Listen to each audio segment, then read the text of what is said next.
Next, in NMR, most important concept is chemical shift or position of NMR signals. Already we know that in NMR, one signal is erased to one proton or group of equivalent protons. అంటే ఎన్ఎంఆర్లో వచ్చిన ఒక signal అనేది ఒక ప్రోటాన్కి సంబంధించి ఉండొచ్చు లేదా group of equivalent proton సంబంధించి ఉండొచ్చు. అంటే తుల్య ప్రోటాన్ల సమూహాన్ని అన్నిటికి కలిపి ఒకే సిగ్నల్ రావచ్చు. అంటే దీన్ని బట్టి మనం ఏంటి అర్థం చేసుకోవచ్చు అంటే ఎన్ఎంఆర్లో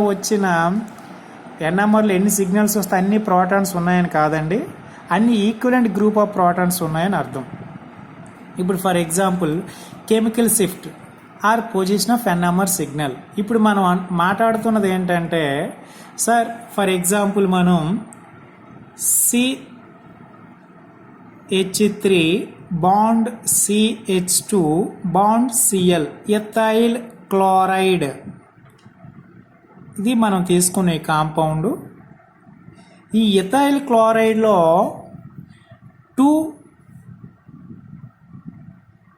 different environmental group of protons ఉన్నాయి. ఇక్కడున్న 2 ప్రోటాన్స్ సేమ్ ఎన్విరాన్మెంటు, ఇక్కడున్న 3 ప్రోటాన్స్ సేమ్ ఎన్విరాన్. అలా మనకి ఇక్కడ ఇవి ఏ ప్రోటాన్స్ అందాం, వీటిని బి ప్రోటాన్స్ అందాం. 2 different environmental group of protons ఉన్నాయి. అంటే ఈ 2 ఒకదాంతో ఒకటి ఈక్వల్, ఈ 3 ఒకదాంతో ఒకటి ఈక్వల్. అలా మొత్తం మీద మనకి ఇక్కడ 2 different environmental group of protons ఉన్నాయి. అయితే మనం ఇప్పుడు మన క్వశ్చన్ ఏంటంటే బి ప్రోటాన్ సంబంధించి ఈ 3 కూడా కెమికల్ ఈక్వలెంట్ కాబట్టి ఒకే 1 సిగ్నల్ రైజ్ అవుతుంది ఎన్ఎంఆర్లో. అలానే ఈ 2 ప్రోటాన్స్ రిలేటెడ్గా ఒక సిగ్నల్ రైజ్ అవుతుంది. ఇప్పుడు మన క్వశ్చన్ ఏంటంటే ఏ అనే ఈక్వలెంట్ ప్రోటాన్స్కి ఒక ఎన్ఎంఆర్ సిగ్నల్ రైజ్ అయింది, బి అనే ఈక్వలెంట్ ప్రోటాన్స్కి ఒక ఎన్ఎంఆర్ సిగ్నల్ రైజ్ అయింది. ఇప్పుడు మన క్వశ్చన్ ఏంటంటే సార్ ఇలా ఈ రైజ్ అయిన ఎన్ఎంఆర్ సిగ్నల్స్ యొక్క పొజిషన్ ఏంటి అంటే ఏ సిగ్నల్ ఏ అనే ప్రోటాన్స్ వల్ల రైజ్ అయ్యే సిగ్నల్ ఏ పొజిషన్లో ఉండాలి, అలాగే బి అనే ప్రోటాన్ యొక్క సిగ్నల్ బి అనే ప్రోటాన్స్ వల్ల రైజ్ అయ్యే సిగ్నల్ ఏ పొజిషన్లో ఉండాలి. ఇది మన క్వశ్చన్ కెమికల్ షిఫ్ట్ లేదా పొజిషన్ ఆఫ్ ఎన్ఎంఆర్ సిగ్నల్స్ అంటే ఎన్ఎంఆర్లో వచ్చే సిగ్నల్స్ యొక్క పొజిషను ఏంటి అనేది మనం తెలుసుకోవాలనుకుంటున్నాం. ఇన్ జనరల్ దేని యొక్క పొజిషన్ అని చెప్పాలంటే 100% we required reference, no doubt we required reference already మనం నెంబర్ ఆఫ్ టైం చెప్తాం. ఇప్పుడు ఫర్ ఎగ్జాంపుల్ మనకి మంచి మార్క్స్ వచ్చాయా, మార్క్స్ మంచిగా రాలేదా అనేది రెఫరెన్స్ బట్టే చెప్తాం. వీటిది ఫస్ట్ క్లాసా, సెకండ్ క్లాసా, థర్డ్ క్లాసా చెప్పాలనుకున్నప్పుడు మనకి రెఫరెన్స్ ఉంది. ఏంటి సార్ రెఫరెన్స్ అంటే ఫర్ ఎగ్జాంపుల్ మనకి ఎగ్జామ్ అనేది ఒక 100 మార్క్స్ కండక్ట్ చేస్తే అది రెఫరెన్స్ అండి. 100 మార్క్స్కి రెఫరెన్స్ కండక్ట్ చేసేటప్పుడు మనకు వచ్చిన మార్క్స్ 90, అప్పుడు ఆ స్టూడెంట్ యొక్క పొజిషన్ ఏంటో చెప్తాం. అలానే ఇప్పుడు ఎన్ఎంఆర్లో వచ్చిన సిగ్నల్స్ అనేవి పొజిషన్ చెప్పాలనుకున్నప్పుడు దేని నుండి చెప్పాలి, ఈ దేని యొక్క పొజిషన్ నుండి ఇవి ఏ డిస్టెన్స్లో చెప్పడానికి మనం ఏం వాడతాం సార్ అంటే రెఫరెన్స్ కాంపౌండ్ ఒకటి తీసుకుంటాం. ఆ రెఫరెన్స్ కాంపౌండే ఎన్ఎంఆర్లో TMS tetra methyl silane tetramethyl silane SI bond CH3 bond CH3 bond CH3 bond CH3 ఇదండి. ఈ కాంపౌండ్ని మనం ఎన్ఎంఆర్లో రెఫరెన్స్ కాంపౌండ్గా యూజ్ చేస్తారు. దీని యొక్క సిగ్నల్ని బేస్ చేసుకొని రిమైనింగ్ సిగ్నల్స్ ఎంత డిస్టెన్స్లో ఉన్నాయి, ఏ పొజిషన్లో ఉన్నాయి అనేది మాత్రమే మాట్లాడతారు. అందుకే టిఎంఎస్ కాంపౌండ్ని రెఫరెన్స్ కాంపౌండ్ని ఎన్ఎంఆర్ అని చెప్తుంటారు. ఇప్పుడు for example why TMS is taken as reference compound in NMR.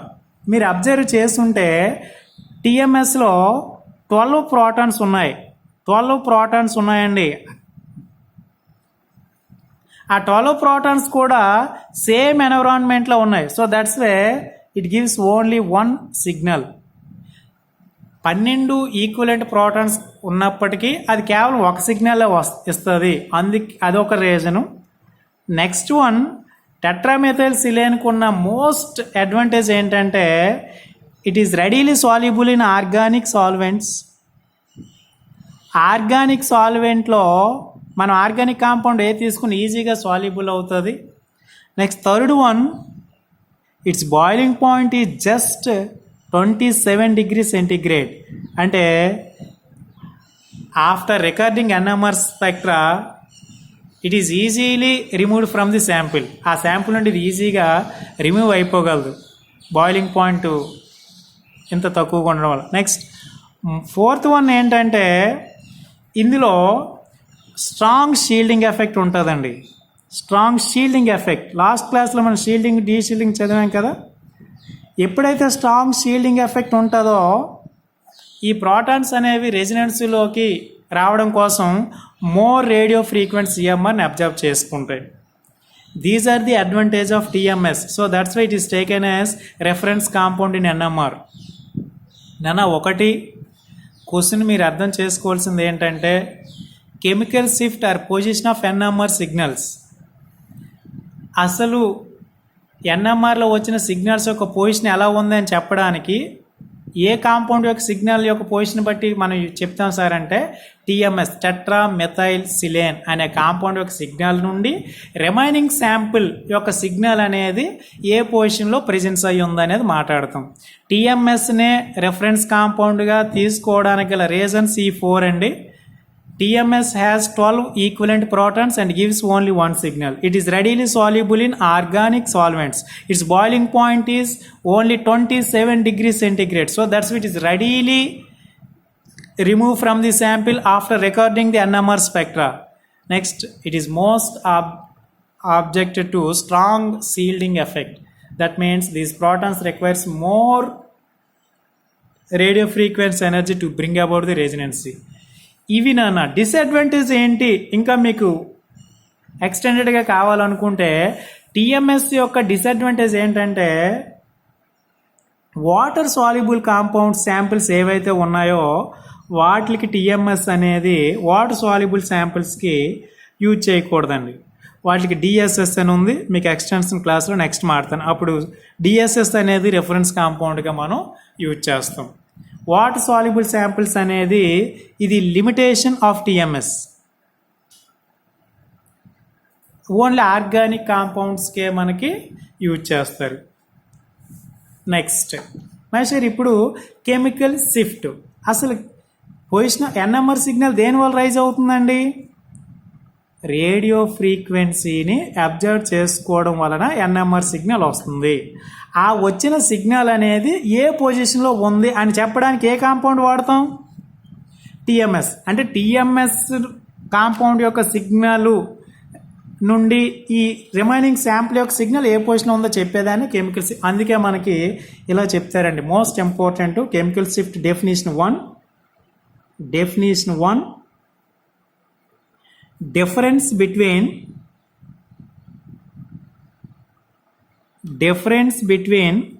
absolute frequency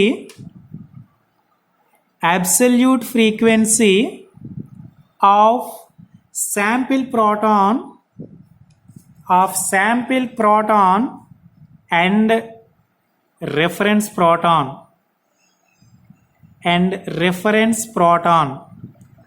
అంటే దీని అర్థం ఏంటంటే సార్ ఇక్కడ రెఫరెన్స్ ప్రోటాన్ ఏందండి? TMS.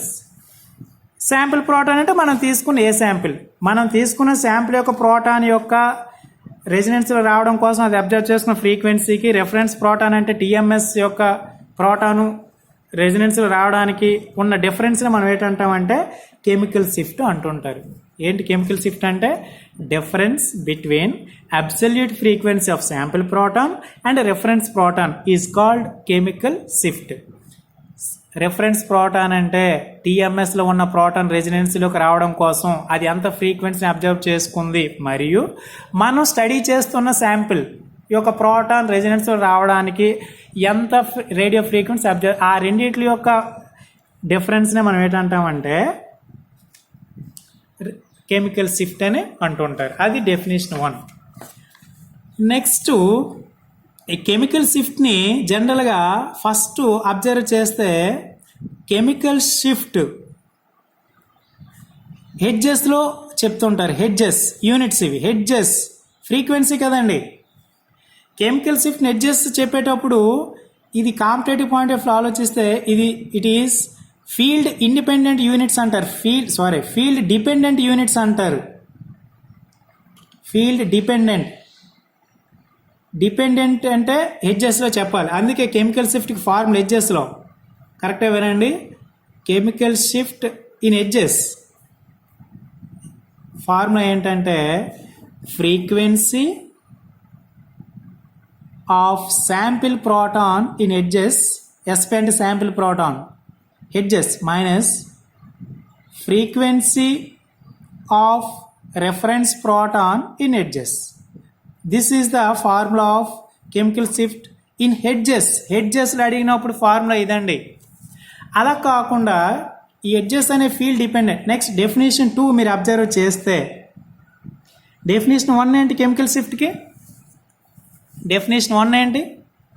Difference between absolute frequency of sample proton and reference proton is called chemical shift. Definition 2 అంటే in already we discussed due to shielding effect the absorption frequency shifts towards upper field. Due to deshielding effect the absorption radio frequency shifts towards down field. అంటే shielding డీషీల్డింగ్ effect వలన ఆ frequency change అవుతుంది. అయితే up field అయినా వస్తుంది, down field అయినా వస్తుంది. అలా ఆ చేంజింగ్ని కూడా మనం కెమికల్ షిఫ్ట్ అని అంటుంటారు. అందుకే సెకండ్ డెఫినేషన్ ఏంటంటే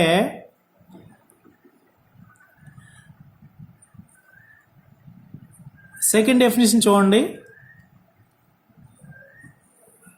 Due to shielding and deshielding effects, absorption frequency is shifts towards upper field and down field. It is also said to be chemical shift. అంటే షీల్డింగ్ డీషీల్డింగ్ ఎఫెక్ట్ వలన రేడియో ఫ్రీక్వెన్సీ లేదా absorbed frequency upper field down field వైపు transfer అవుతుంది. దాన్ని కూడా మనం chemical shift అంటుంటారు. Chemical షిఫ్ట్ని already మనం ఏ యూనిట్స్లో చెప్పాం సార్ అంటే హెడ్జెస్లో చెప్పాం. ఇంకొకటి ఏంటి సార్ అంటే మనం ఈ కెమికల్ షిఫ్ట్ని డెల్టా స్కేల్ అంటారు. సెకండ్ వన్ టౌ స్కేల్ అంటారు. ఫస్ట్ మనం చెప్పేది హెడ్జెస్లో చెప్పాం. హెడ్జెస్లో చెప్పేటప్పుడు కెమికల్ షిఫ్ట్ ఫార్ములా చూడండి. హెడ్జెస్లో చెప్పేటప్పుడు frequency of sample proton hertz minus frequency of reference proton hertz. Definition 2 ప్రకారం మనం ఏం చెప్పాం సార్ అంటే due to shielding and deshielding effect absorption frequency ఈ shifts towards upper field and down field. This is also said to be chemical shift. Chemical షిఫ్ట్ని ఇప్పుడు మనం ఏ స్కేల్లో చెప్పబోతున్నాం సార్ అంటే డెల్టా స్కేలు, టౌ స్కేల్. ఈ రెండు స్కేల్స్ ఏంటి సార్ అంటే ఫీల్డ్ ఇండిపెండెంట్ స్కేల్స్ అంటారు. ఇవి ఫీల్డ్ ఇండిపెండెంట్. హెడ్జెస్ అనేది ఫీల్డ్ ఇండిపెండెంట్. ఎక్కువగా moreover delta scale is used in NMR. Most important and కాంపిటేటివ్లో ఎన్ఎంఆర్లో కెమికల్ షిఫ్ట్ని మెజర్ చేయడానికి మోస్ట్లీ డెల్టా స్కేలే వాడుతుంటారు. ఎందుకంటే because of it is field independent. ఇప్పుడు చూడండి నా ఫార్ములా కెమికల్ షిఫ్ట్. ఇప్పుడు కూడా ఫార్ములా కెమికల్ షిఫ్ట్కే. Chemical shift in delta scale. Delta స్కేల్లో చెప్తున్నాను ఫార్ములా. ఎంతవరకు నేను చెప్పేది హెడ్జెస్లో. ఇప్పుడు chemical shift in delta scale అంటే frequency of sample proton in hertz minus frequency of reference proton in edges by instrument frequency. Instrument మనం యూజ్ చేసేది instrument frequency in hertz into 10⁶ ppm. Sir confuse అవ్వకండి. Chemical shift in hertz యూనిట్స్లో చెప్పేటప్పుడు formula ఇది frequency of sample proton hertz minus frequency of reference proton hertz. But chemical shift in delta scale చెప్పేటప్పుడు మాత్రం formula ఇది వాడాలి.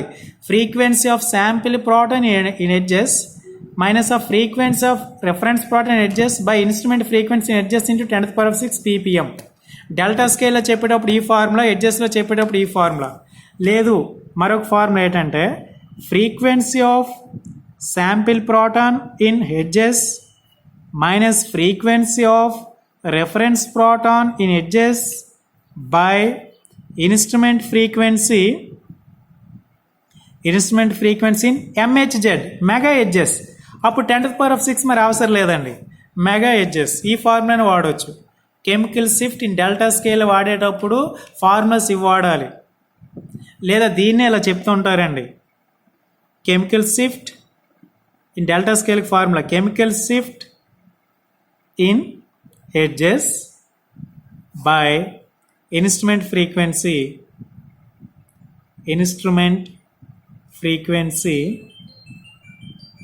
in MHz mega hertz. ఈ 3 formulas. Next, relation between delta scale and tau scale is nothing but delta plus tau equals to 10. So relation delta equals to 10 minus tau relation ఇది. ఎక్కువగా మనం moreover delta స్కేల్ని use చేస్తారు. Okay, ఇదొకటి most important question అండి. Chemical shift అనేది చాలా important. మీరు అర్థం చేసుకోవాల్సిన విషయం ఏంటంటే కెమికల్ షిఫ్ట్ అంటే just we express the position of NMR signal. Sir ఏదైనా ఒక శాంపుల్ యొక్క సిగ్నల్ చెప్పాలంటే దానికి రెఫరెన్స్ సిగ్నల్ ఉండాలి. పలాని రెఫరెన్స్ సిగ్నల్ నుండి ఇది ఎంత డిస్టెన్స్ ఉందో మాట్లాడతాం. అలా రెఫరెన్స్ సిగ్నల్ని ఏ కాంపౌండ్ తీసుకుంటాం సార్ అంటే TMS కాంపౌండ్ తీసుకుంటాం. అందుకే కెమికల్ షిఫ్ట్కి డెఫినేషన్ 1 చూడండి. The difference between absolute frequency of sample proton and reference proton is called chemical shift. Chemical షిఫ్ట్ని ఎడ్జెస్లో చెప్తారు. ఇది ఫీల్డ్ డిపెండెంట్ యూనిట్స్. ఎడ్జెస్లో చెప్పేటప్పుడు ఫార్ములా చూడండి, frequency of sample proton in hertz minus frequency of reference proton in hertz. Next, field independent యూనిట్స్లో చెప్పాలనుకున్నప్పుడు మీరు డెల్టా స్కేల్లో కానీ టౌ స్కేల్లో కానీ చెప్తారు. Moreover delta scale is used. Definition 2 ఏంటంటే due to shielding and deshielding effects the absorption of radio frequency by of the proton is shifts towards upper field and down field. This is said to be chemical shift. Chemical shift in delta స్కేల్లో చెప్పేటప్పుడు formulas ఈ following formulas ఏవైనా note చేసుకోవచ్చు మీరు. Frequency of sample proton hertz minus frequency of reference proton hertz by instrument frequency in hertz into 10⁶. 10⁶ రాయకుండా ఉండాలనుకున్నప్పుడు మీరు instrument ఫ్రీక్వెన్సీని mega ఎడ్జెస్లో రాసుకుంటూ ఉండాలి. Finally, relation between delta scale and tau scale is 10. From this, delta equals to 10 minus tau. Okay, over.